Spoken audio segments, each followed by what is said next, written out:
All right, it is 5 p.m.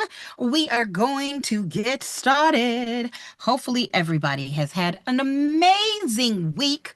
That's what I'm hoping for. But as always, if you have any questions as you prepare for this real estate exam, drop them in the chat. I cannot believe it's almost spring, y'all. Spring is on the way. I'm so excited.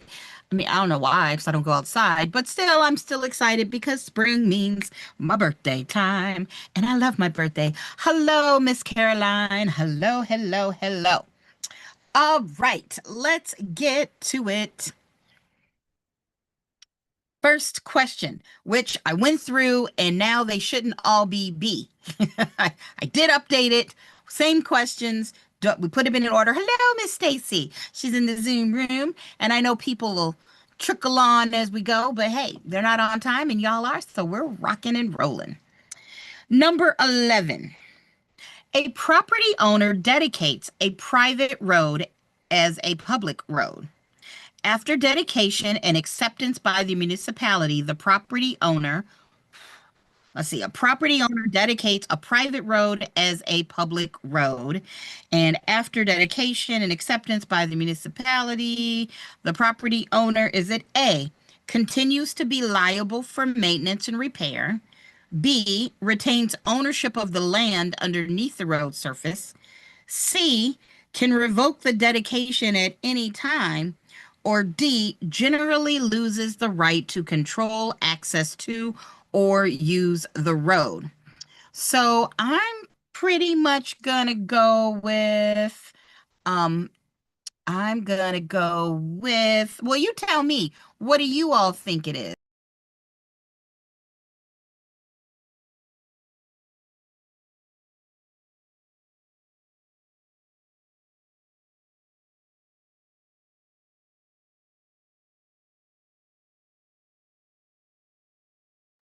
Oops, I accidentally hit the mute button there. Sorry, I was talking.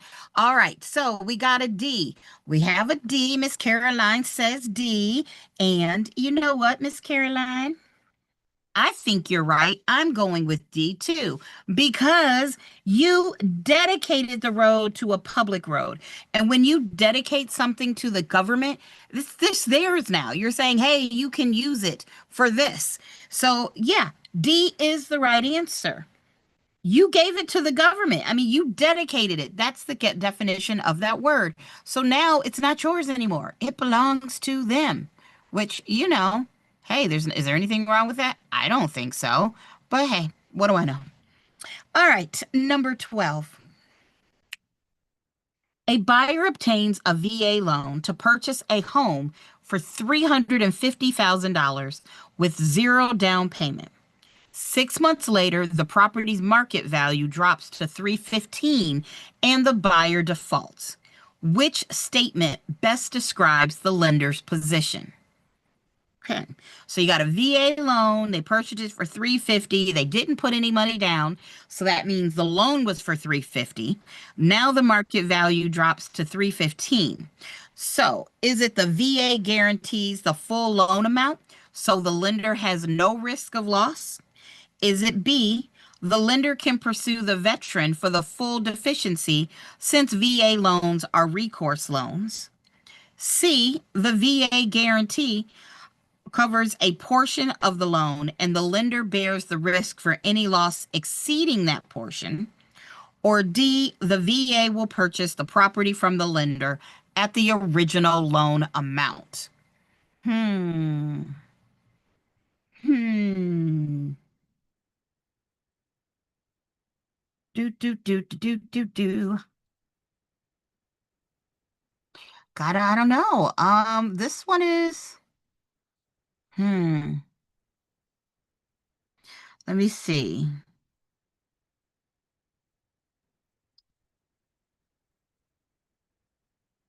All right, what am I going for here? Well, I think I'm gonna go ahead and eliminate A. Now, the full loan amount. I don't like this no risk of loss. I think that's too much. And it's not that they're guaranteeing the full loan amount, they're guaranteeing up to the whatever the what's the word I'm looking for, whatever the limit is. So if there was a piece of paper that said, hey, you can have up to, X amount, let's say that they were given the what is the pre-qualified amount? Well, I'm looking for a word there, but let's say they were pre-qualified up to 300. Like that was what their guarantee was for, 300. The VA is not going to guarantee the full amount. They're going to cover a portion of the loan, and the lender bears any risk for loss exceeding that portion. So I'm going to go with C. I like C as an answer, which, let's see. Stacy, you said C, and Caroline, you didn't give me an answer yet. But hi, Haley. Hello. I see you there. So yeah, the answer is C. That one is tricky. This is a tricky question. Remember now that VA loans are not recourse loans. I mean, they are recourse loans, but they don't have anything to do with this particular situation because you do get some guarantee, just not for the full deficiency. That is a very tricky answer there, right? And then the VA doesn't buy loans. So there you go. Good job, guys. 13. A buyer signs a purchase agreement that includes the clause, time is of the essence. The buyer's financing is approved, but the lender cannot fund by the closing date due to internal processing delays. The seller declares the buyer in default. Is the seller's position legally supportable? All right, so let's look at this again.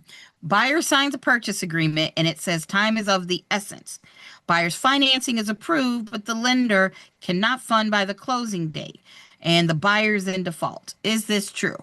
Well, assuming time is of the essence to the closing, then yeah, we know time is of the essence means it's a drop dead date.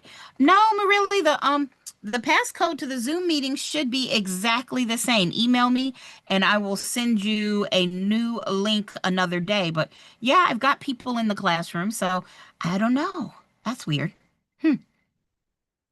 All right. So is it A? No, because the lender processing delays are always considered force majeure. No, I don't like that answer. Lenders, just because the lender is behind doesn't mean you get a pass. 13 is B, yes, because time is of the essence, makes strict compliance with deadlines a contractual requirement. All right, I like that one. C, yes, but only if the seller provides a 10-day cure. No. Or D, no, because the delay was caused by the lender, not the buyer. That also doesn't work, making our answer, let's not do it in red. Yes, that time is of the essence makes it a drop dead date. So I say drop dead date. It's like it's a dead stone cold date. And there's got to be a different way besides drop dead date, but you can't. Once you have that date, time being of the essence, you're done. So nice job, everybody. Caroline and Stacy and Crystal, y'all got it right. You got it right. Nice job. All right, number 14. Ooh, okay, I see numbers. An appraiser using the income approach, estimates a property's potential gross income at $200,000 with a 6% vacancy rate. Okay. Operating expenses total $72,000 and the annual debt service is $55,000. For purposes of estimating market value using the capitalization method, which expenses should be deducted from the effective gross income? Okay, so it says for purposes of estimating market value, which expenses should be deducted from the effective gross income?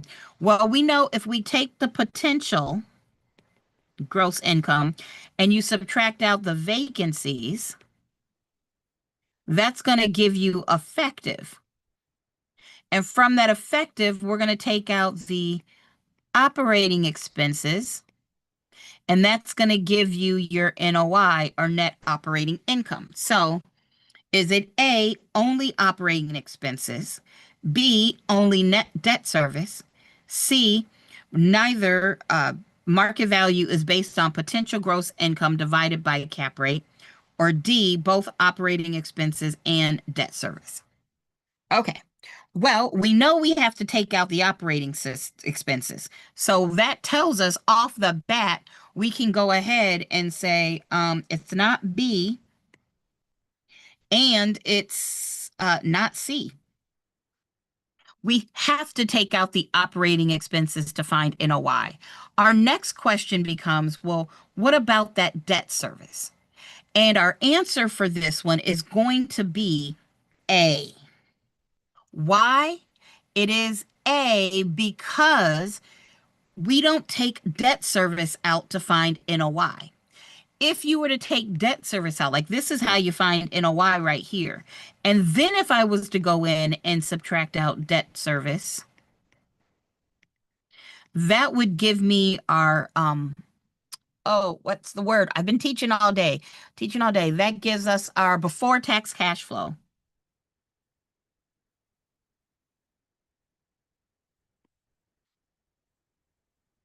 Our BTFC, our before tax cash flow. Our debt services, which are just a fancy word for P&I payments, yeah, they don't apply. They don't apply here. We're looking for NOI because we know if we take NOI and divide it by a cap rate, we get value. So again, this isn't really a math question, even though it's got numbers in it. But you do need to understand the math to get it right. So if you got that right, brush your shoulders off. Nice job, nice job. All right. Number 15. Two adjacent property owners both claim ownership of a 10-foot strip of land between their properties. Owner A has a survey showing the strip within their property lines. Owner B has been openly using, maintaining, and landscaping the strip for 25 years. The statutory period for adverse possession is 15 years. A court would most likely rule in favor of. All right, so this is one of those hard questions that you got to stop and think about. And I'm going to draw it out because, whoo. So you got two adjacent properties. Right? This is property A, this is property B. That's the property line. So property A shows that there's, this is where the line is, but let's say the strip is right here.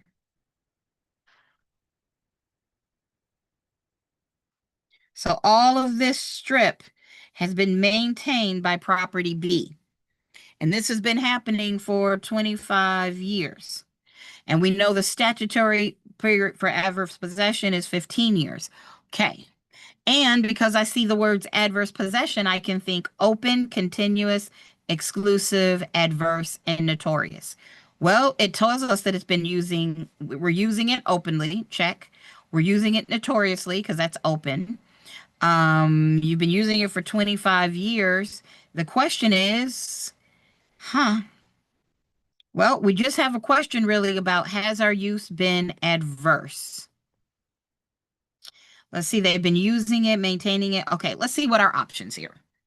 Owner A is owner A because the recorded survey is conclusive evidence of the boundary lines. B, neither owner, resulting in the strip being declared public land. C, owner B, if all elements of adverse possession, including hostile, open, notorious, continuous, and exclusive use are established.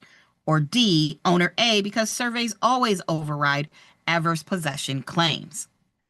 All right, so 15, we got a D. One person said D. We got two people that said C. And I'm going to go with, oh, that's not what I meant to do. Boop. Answer is C for 15. Why? Why is it C? Because you've got to meet that adverse possession in this whole idea, which assuming, the answer did talk about it. If you meet the elements, you can make a claim for that property through adverse possession. They hit the continuous because they did it for 25 years. So that's a tricky one, but I like. I like. So, Crystal, although you would think the survey, even if it is recorded, it doesn't mean anything because you're able to steal the land because you used it for so long. So even though it is clearly A's land, even if that survey was recorded, I don't know why it was, but hey, even if it was recorded, this is about I was able to prove my use was open, continuous, exclusive, adverse, and notorious. That's my property now. All right, moving on. Good, good, good. See, that's why we do this.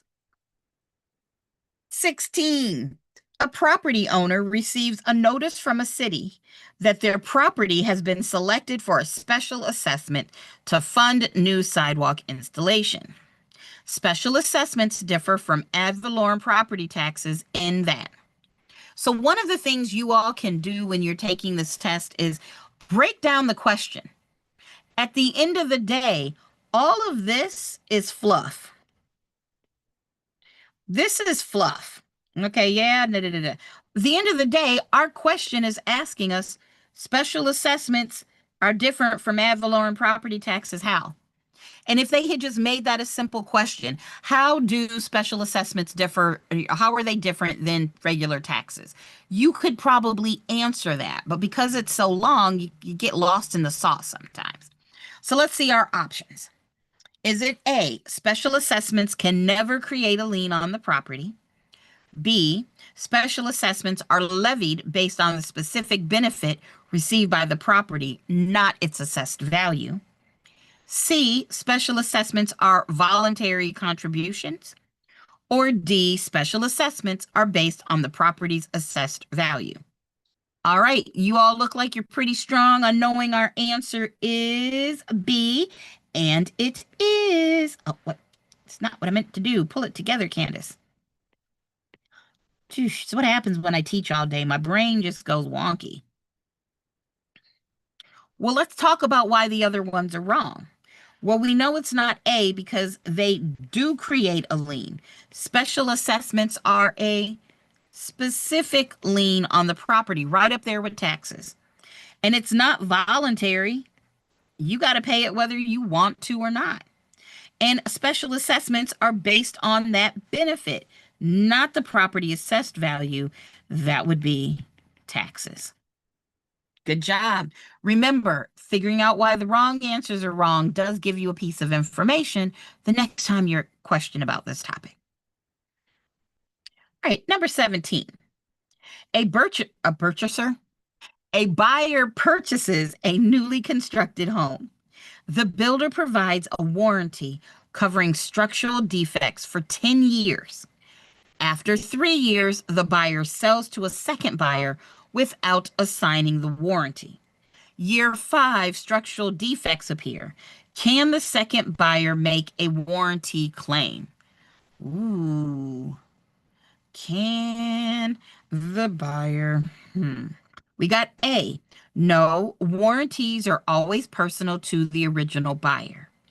B. It depends on the warranty terms. Many structural warranties run with the property and automatically transfer to subsequent owners, though coverage may be reduced. C, no, because the warranty was not explicitly assigned. Or D, yes, but only if the buyer pays a transfer fee. Okay, for 17, we got B, we got a B, we got a B. Bye, Barbara Ann. Barbara Ann. Okay, sorry, I just lost it on that one. But yes, we do love the answer of B. Once again, I promise I changed the answer, so they're not going to all be B. Right? You can't, bees in the trap, bees in the trap. It bees in the trap, bees in the trap. Or I'm bringing home a baby bumblebee. Won't my mama be so proud of me? I'm proud of us for getting that one right. Nice. Hey, Trix. Yes, Trix got B too. We love it. Trix, bees in the trap. Bees in the trap. I love it. Good job, guys. I mean, everybody got that right. You missed me last week. Time change. Girl, Crystal, the time change got me too. Don't you worry. Got me too. All right, number 18. A seller receives three simultaneous offers. Offer one is for $385,000 all cash. Offer two is $400,000 with FHA financing. Offer three is 395,000 with conventional financing and 20% down. The seller's primary concern is of certainty of closing. Which analysis is most relevant to the seller's concern? Wow. Okay. Well, we have to know a couple of things. I like this question. Do we understand the difference between this all cash offer, the FHA financing, the conventional financing with 20% down? Because if you don't understand what those different loan-ish terms mean, then this is going to be a hard question to answer, I should say. A, only the highest price matters. The seller should accept offer two. B, conventional offers always close more reliably than FHA offers. C, cash offers have the highest certainty of closing because no appraisal or financing contingencies, but the seller should weigh the price differential against the closing risk of each offer. Or D, all three offers are essentially the same since they're all within 5% of each other. Well, boys and girls, we know the answer is not D. We know the answer is not D. Right? And we know that it's not just the highest price. That leaves us between B and C. Now, you all are telling me it's C, it's C. Oh, cash. Okay, C for cash. All right, we know C is for cash. And I like carrots, and you should too. It goes crunch, crunch, crunch, and it's good for you. We like carrots, and you should too. It goes crunch, crunch, crunch. Hopefully y'all could hear that. And I can't help myself. I have to do this. I have to do it. Where's my cookie song? I swear things just be moving around on my board. Where's Cookie? There it is. C is for cookie. That's good enough for me. All right. We got C for cookie. And we now have a third song. It's cold. A big open nose. It has to choose. It has to choose. I got a more beautiful thing. If you've never seen The Little Corn Boy, you're missing out. But our answer is C. Cash offers have the highest certainty of closing. But that doesn't mean you shouldn't take that. So when cash is involved, the buyer doesn't have to provide an appraisal. Well, I'm going to say for that answer, Merle, they can offer a cleaner offer. That's because a bank is not going to loan money if it doesn't appraise. And a lot of states have contingencies that say if you can't get the loan because it doesn't appraise, then you don't have to buy the house. So that would be a contingency. You could put an appraisal contingency on a cash offer. There's nothing that makes it illegal, but usually cash is saying, look, doesn't matter if it appraises or not. I got this cash. I can buy it. So it's probably the most stable of those offers.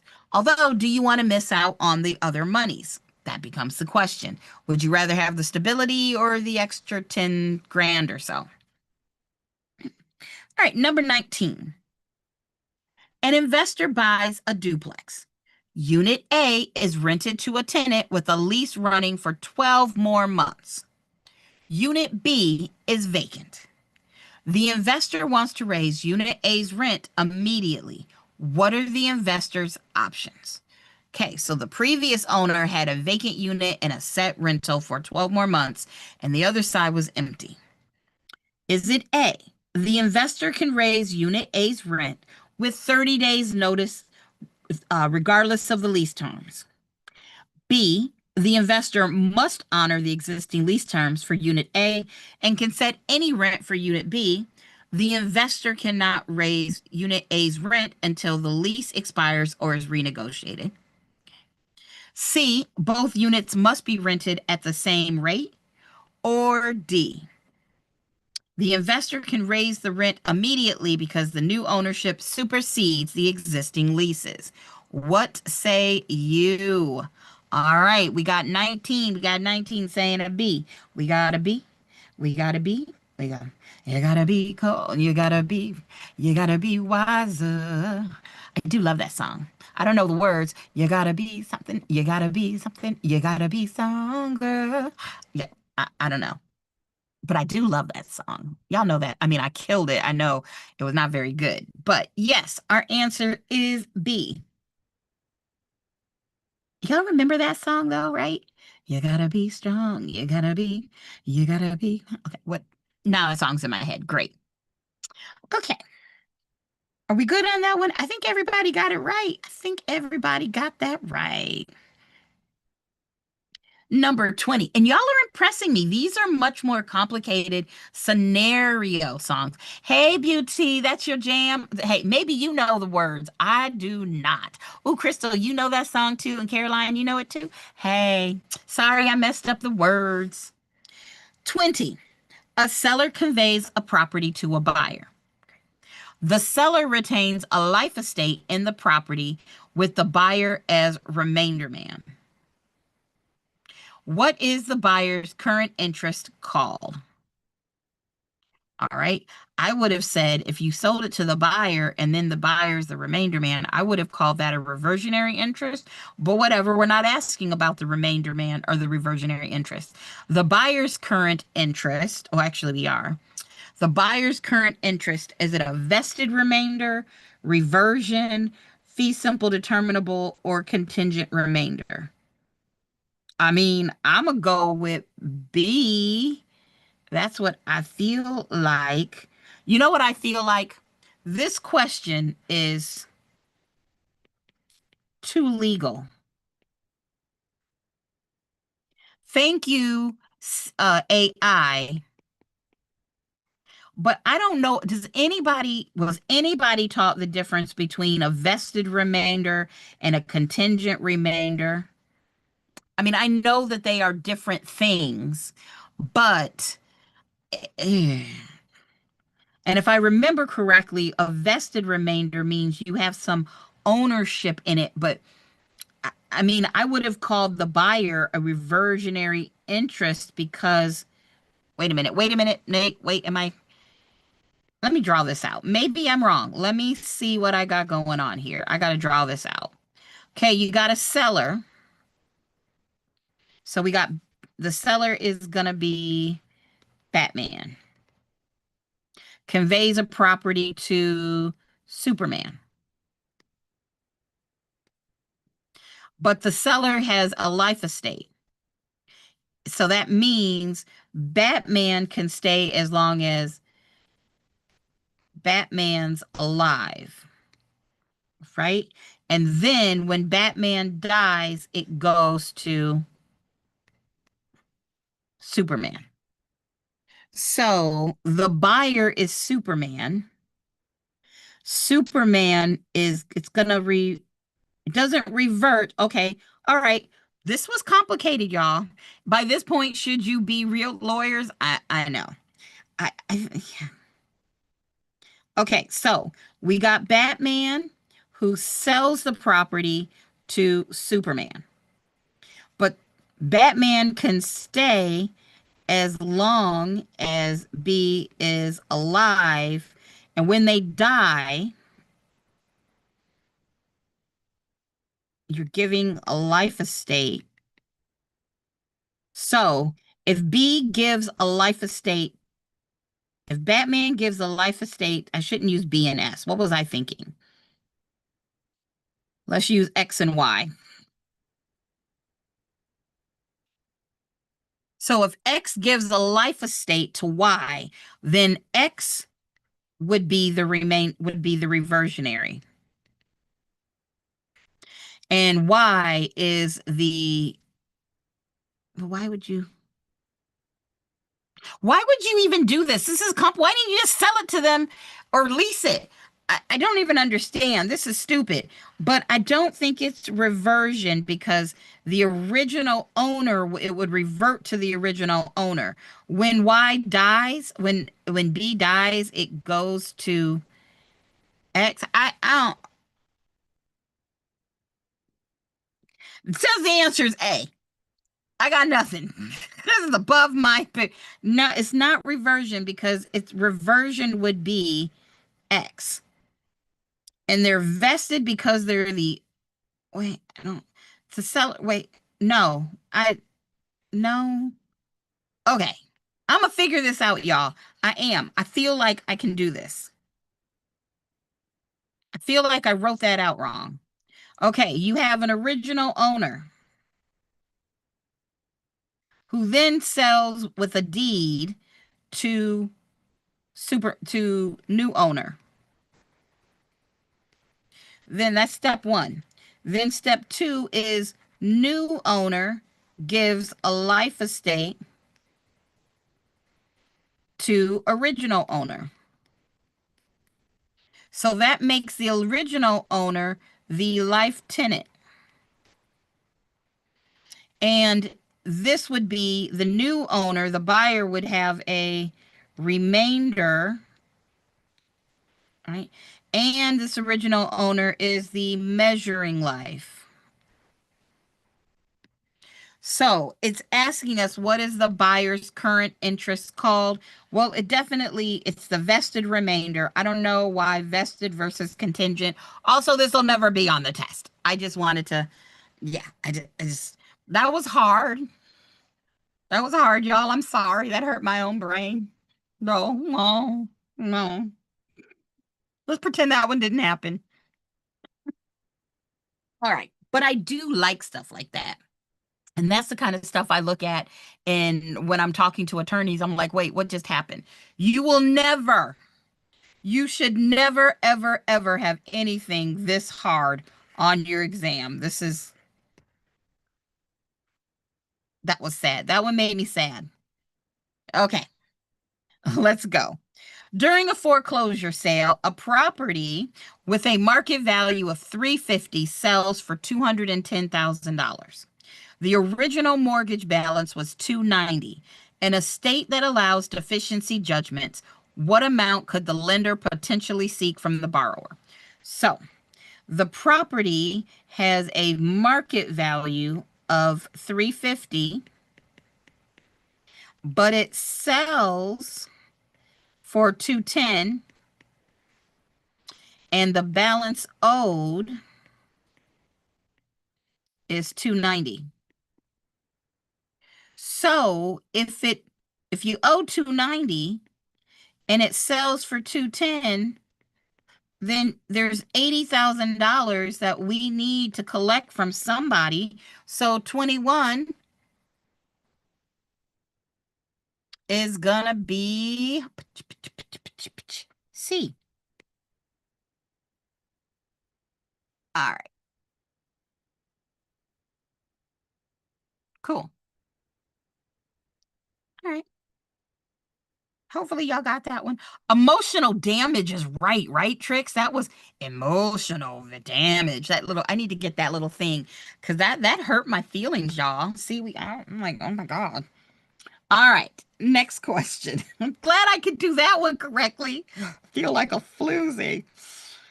22. Yeah, we got this. An appraiser determines that a property's neighborhood is declining, affecting the property values. This loss in value is classified as what? So an appraiser determines a property's neighborhood is declining, not the property itself, affecting property values. Is this external or economic obsolescence? B, physical deterioration? C, curable depreciation? Or D, functional obsolescence? Ooh. What do you think for 22? We got A's. We got A's. We got A's. We got A. Yo. A. Yo. We still have some emotional damage, but all right, lots of A's. And yes, our answer is A because we're saying something outside of the property. Right? If it was physical deterioration, that's the physical condition, which could be curable or incurable. I mean, curable depreciation isn't one of our three. It's either physical deterioration, functional obsolescence, or economic obsolescence. So this doesn't really give us an answer. And functional would be about, it's outdated. So yes, A is our answer. Nice job. Ooh, A for avocado. I see you, Maribel. I see you. Nice. This was a mean test. All right. Now, you know how I'm teasing about that being emotional damage? Guys, remember on your real exam, if you get something that hard, screw it. And I mean that. Just be like, whatever, I don't care. Getting one question wrong is not, it should not, when you know your information, will not be the life or death of this test. You just go, that was stupid, and you keep rolling. And also remember, on most tests, you all have, what do you call it? You have testing tests. Like they're giving you a question and they're trying to see if this should be part of the bank. And if a lot of people get that wrong, it's going to get tossed. So we'll just assume that's what AI was doing. 23. A property owner discovers that the neighboring property's fence extends 3 feet into her land and has been there for 22 years. Okay. The statutory period for adverse possession in the jurisdiction is 20 years. The neighbor has paid property taxes on the encroached strip throughout. Which statement best describes the legal situation? So I'm assuming there should be a similar answer to the other question. A, the property owner must file a quiet title action to confirm her ownership of the strip. B, the encroachment is automatically void because it violates the property owner's deed. C, the property owner can demand removal since the fence was never authorized. Or D, the neighbor may have a claim to the encroached strip through adverse possession if all statutory elements are met. What says you? I think you know that we can go ahead and we can say, look, the fact that it was never authorized is part of adverse possession. It's not C. And the encroachment is not automatically void because it violates the owner's deed. No. So we're down to A and D. Okay, the owner must file a quiet title action to confirm her ownership, or the neighbor may have a claim to the strip through adverse possession. Well, I'll tell you what I don't love about this is this word must. You must file a quiet title action to confirm ownership of the strip. I mean, yeah, I'm not loving that. I'm going to go with, and I'm not positive, but I think, let's see, what did you all go with? D. D. Okay, you all said D too. All right, let's see if I'm right. And you said 22 years is a long time to find out. I mean, this is why you should get surveys before. If I had a neighbor put up a fence, I would get a survey immediately. I'm not playing with them. All right. Answer is D. I had to look it up just to make sure I was right. The answer is D. All right. 24.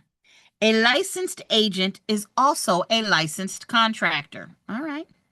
The agent lists the property and during showings tells buyers that the roof needs replacement and offers to do the work through his contracting business. This is shady. This practice is most accurately described as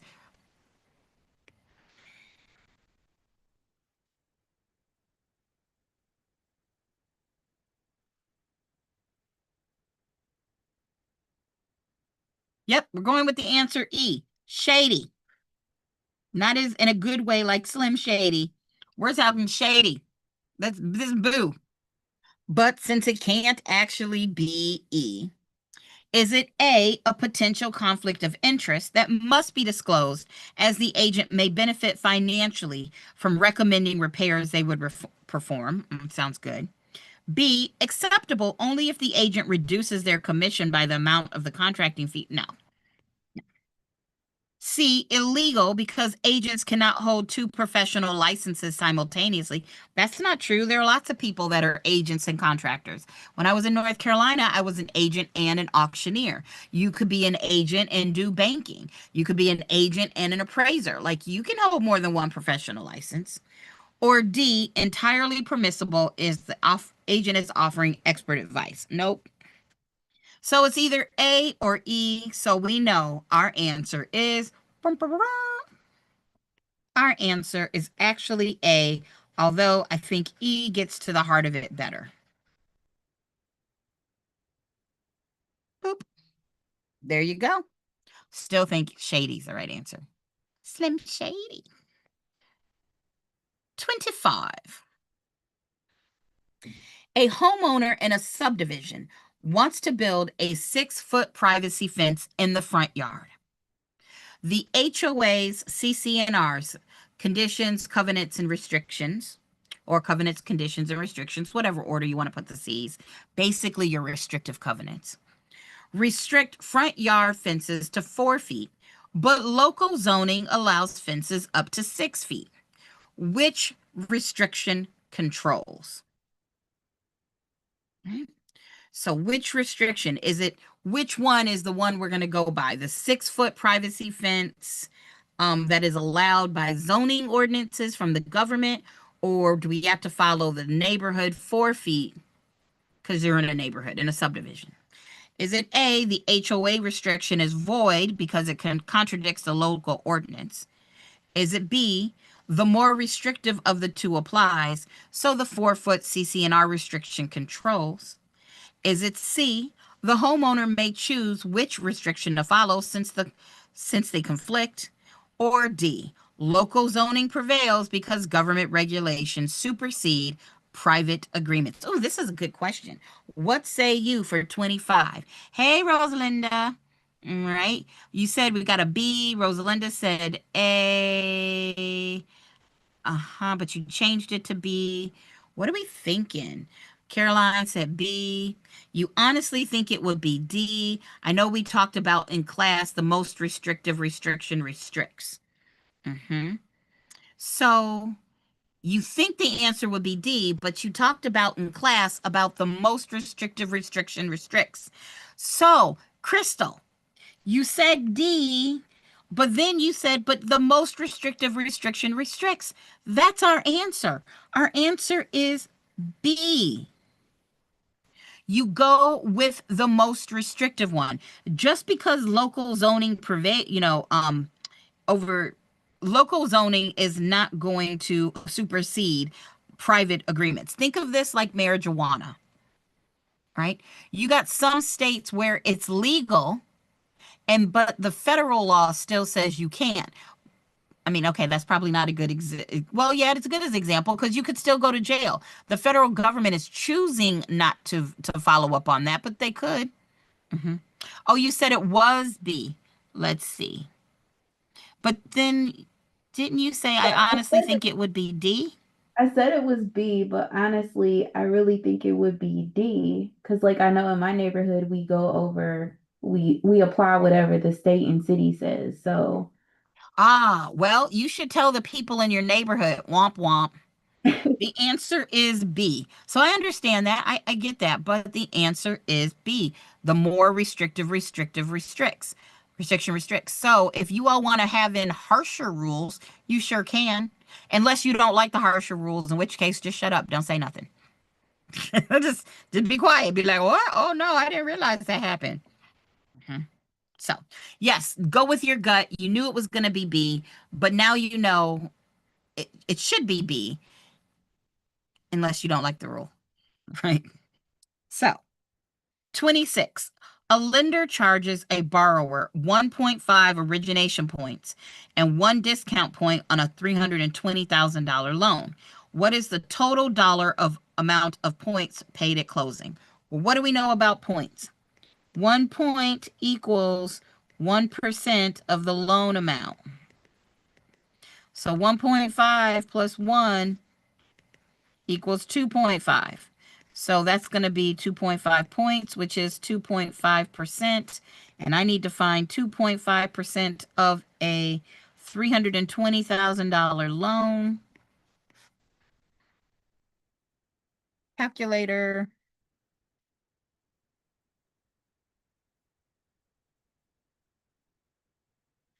I got 8,000. Is that what you got? Is that what you got? Yep, you all got C. You all got C. You all got C. Hey. Hi. Nice.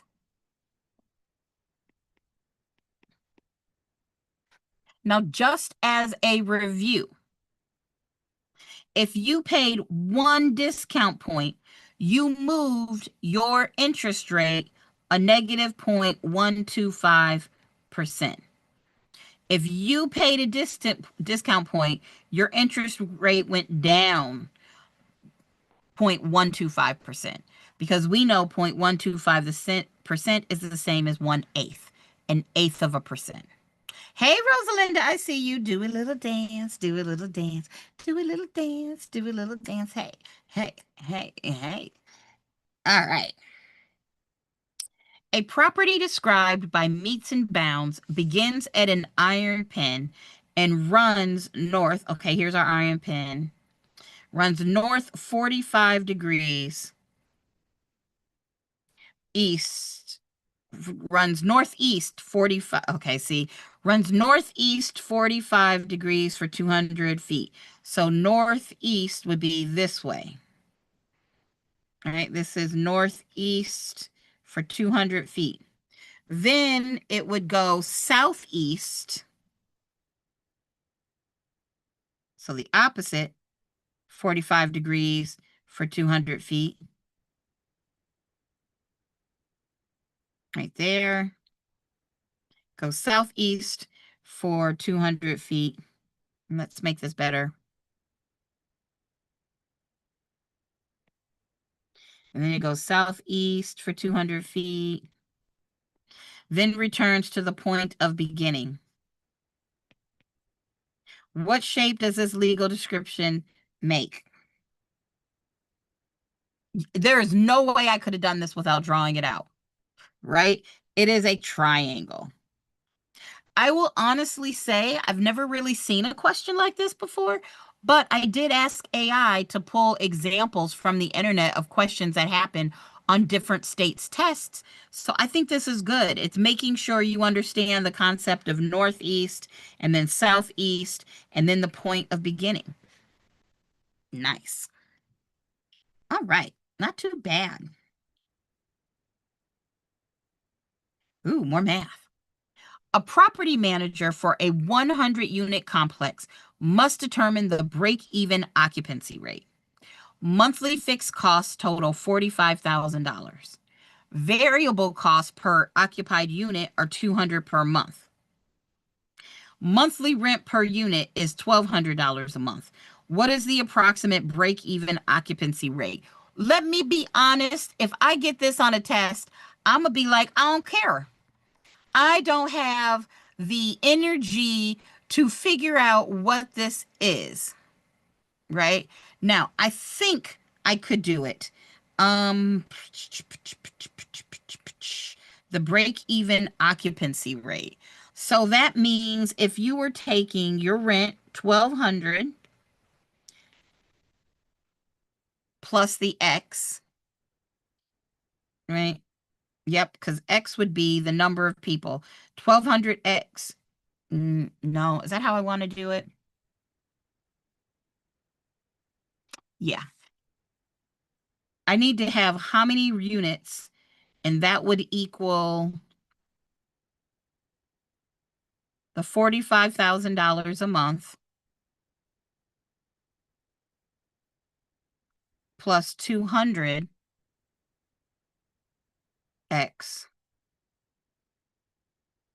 You're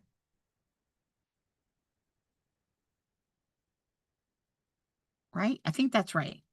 I think that's right. I think that would be it. Honestly, I don't care, but I think this would be it. So who cares? I'm not even going to try to do that one. You should never. Look, Claude's trying to break us. He's trying to kill us with some emotional damage. Has anybody seen something like this on their test? I think that would be it.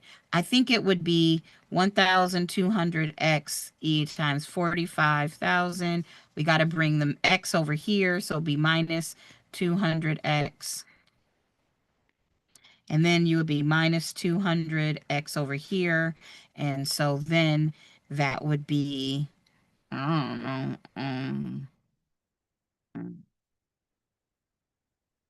that right? So that would be 1,000 is equal to 4,500, 45,000. I I got nothing. So that would be 45. I don't know. I I told you I don't like math. I got nothing. I don't even care. 29. A property owner builds a swimming pool. Guys, it's okay to say I don't know and I don't care. I'm just saying. I'm just saying. That's what you get for asking for more challenges, right? Well, let's see. The answer officially is it is B. The answer to 29 is, wait, 28 is B. The answer is B, but I don't even know, y'all. I don't even know. You know what? Maybe I'll get Chris to come on and figure that one out because I wouldn't. Honest to God, hand to the sky. If I got that on the test, I'd be like, eeny, meeny, miny, I don't care. 29. A property owner builds a swimming pool that extends 2 feet beyond the property line into the neighbor's land. This is an example of what? You got a swimming pool that extends 2 feet beyond the property line. Y'all better get this one. An easement by necessity, an encroachment, an easement by prescription, or a variance. What say you? You know what? I'm going to rewind for a second. In some states, you have to take a property management test to be a property manager. And I wonder if this is where that question comes from. In the states where if you want to do property management, it's like a different license. I wonder if that's where that question comes from. So I already know that y'all already know this one. Obviously, B, it's an encroachment.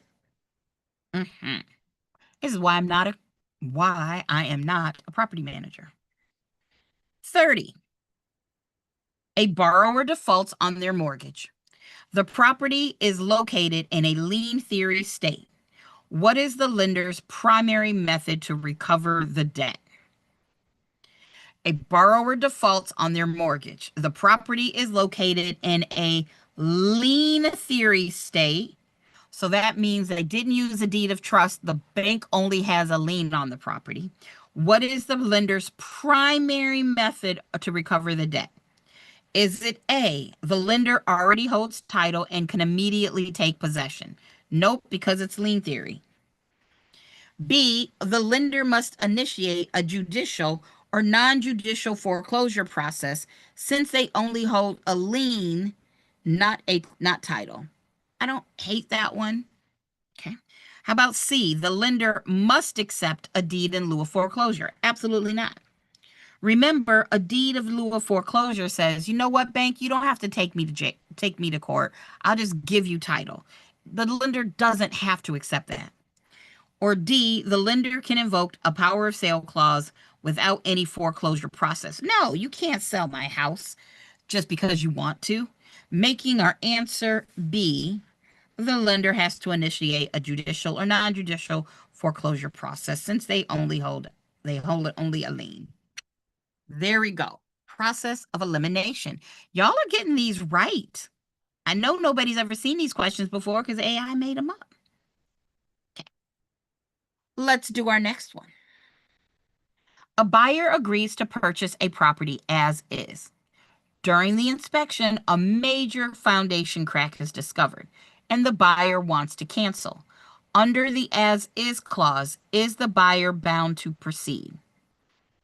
Well, A, not necessarily, as is generally means the seller won't make repairs.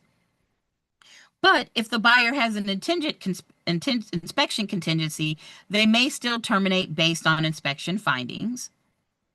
Okay. B, yes, unless the foundation crack possesses an immediate safety hazard. C, no, as is clauses are never enforceable in a residential transaction. Or D, yes, as is means the buyer accepts all known and unknown defects with no recourse. Ooh, what do we think of this one?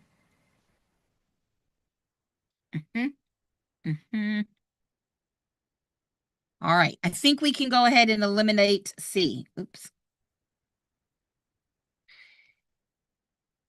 And it's not B, so now we're down to A or D. Is it A? Not necessarily, as is generally means the seller won't make repairs, but if the buyer has an inspection contingency, they may still terminate. I mean, that is a true statement. As is usually means I'm not fixing anything, but if you stuck an inspection contingency in there, you would possibly be able to get out. Or is it yes, as is means the buyer accepts all known and unknown defects with no recourse? Ooh, I don't like this with no recourse. I mean, you sometimes have the right to change your mind. I'm gonna go with A. I don't feel strongly about it, but I feel like it's the best answer. All right, but you all said D. I could be wrong. Look, I can be wrong. Mm-hmm. Mm-hmm. I mean, I don't know. It's the accepts all known and unknown defects. It's the all. Like, what if it's a title? Yeah, I can't say D. I'm going to go with my heart and I'm going to say A. I think what's going to get you on D is the all known, all, and there's no recourse. I think that's what it's going to be. I think 31 is a better answer. Not necessarily. So, what do you think? Okay, A for apple pie. Caroline said A for apple pie. Trix, Maribel, y'all said A. Okay, let's see. Is it A? 31. Hey, we got it right. We got it right. Hey, we got it right.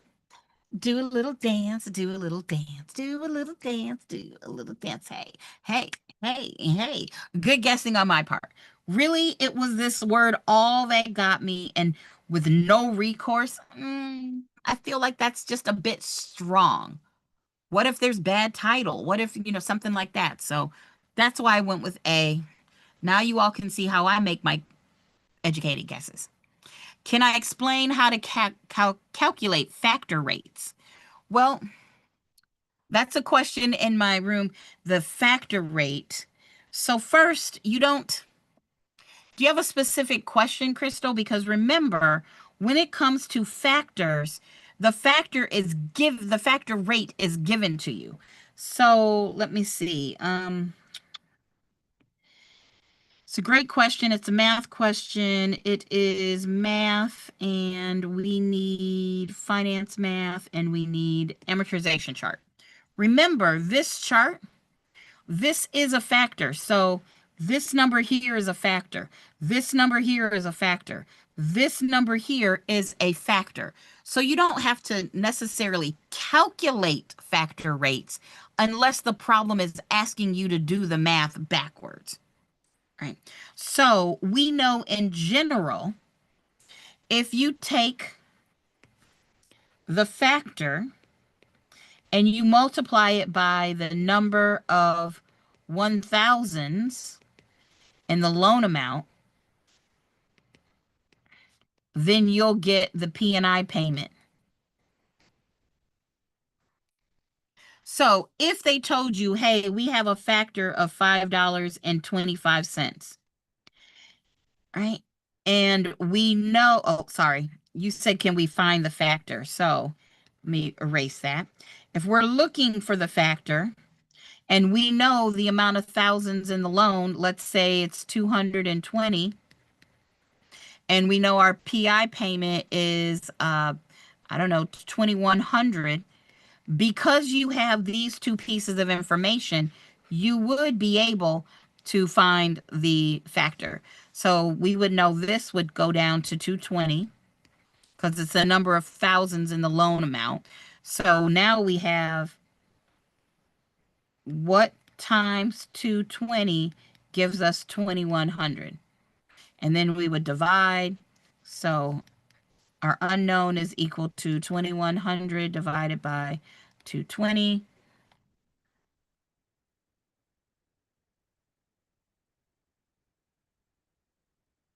And that would be, I made up numbers, 9.54.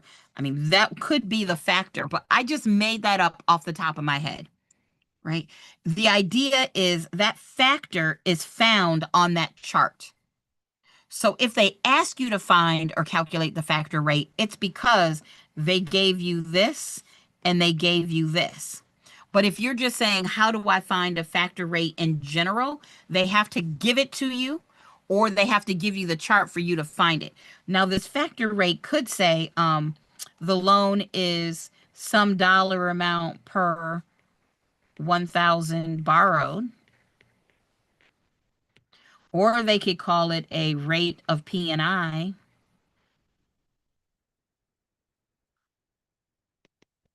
Something like that, but it's understanding this right here that's going to be key. Does that make sense, Crystal? Good, good, good, good. All right, guys. And that note, usually I would stay longer, a little bit longer, but I have been literally in front of my computer since 9 a.m. teaching. Now this is my last weekend for a while, so I'll be able to do something a little longer next weekend. If you have questions, let me know. Oh, I'm gonna have another story out this week. So be on the lookout for that. There's a new story, possibly 2 stories out this week on my YouTube channel. And I'll see everybody next time. Bye. Bye. Thank you. You're welcome. Hey, Candace, we'll see you Wednesday, right?